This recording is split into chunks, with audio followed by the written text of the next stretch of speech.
અમેરિકાના ઉપરાષ્ટ્રપતિ JD vans ભારતની 4 દિવસની મુલાકાતે છે. તેમનું વિમાન સવારે દિલ્હીના પાલમ એરપોર્ટ પર લેન્ડ થયું. જેડી વેન્સ તેમના પત્ની અને બાળકો સાથે આવ્યા છે. કેન્દ્રીય મંત્રી અશ્વિની વૈષ્ણવ તેમને એરપોર્ટ રિસીવ કરવા પહોંચ્યા હતા. પાલમ એરપોર્ટ પર જેડી વેન્સ અને તેમના પરિવારનું કલાકારોએ પરંપરાગત નૃત્ય સાથે સ્વાગત કર્યું. આ દરમિયાન તેમના બાળકો ભારતીય પોશાકમાં જોવા મળ્યા હતા.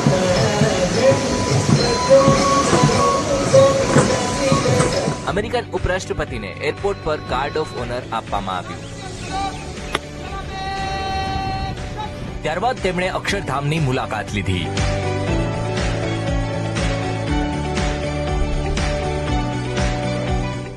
વડાપ્રધાન નરેન્દ્ર મોદી સાંજે અમેરિકી ઉપરાષ્ટ્રપતિ માટે ડિનર હોસ્ટ કરશે. આ પહેલા તેઓ પીએમ મોદી, વિદેશ મંત્રી એસ જયશંકર, એનએસએ અજીત ડોવાલ, વિદેશ સચિવ વિક્રમ મિસ્ત્રી અને ભારતમાં અને અમેરિકામાં ભારતીય રાજદૂત વિનય મોહન ક્વાત્રાને મળશે. આ પછી તેઓ જયપુર અને આગ્રા જશે.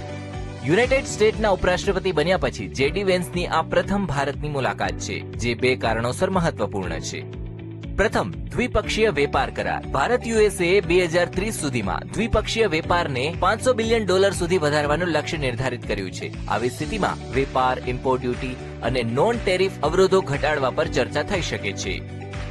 બીજો, ટેરિફ વિવાદ. ટ્રમ્પે ભારત પર 26% ટેરિફ લાદ્યું છે, જો કે બાદમાં તેને 90 દિવસ માટે મુલતવી રાખવામાં આવ્યું. આ અંગેના મહત્વના નિર્ણયો લેવામાં આવી શકે છે. અમેરિકાના સેકન્ડ લેડી ઉષા વેન્સ ભારતીય મૂળના છે.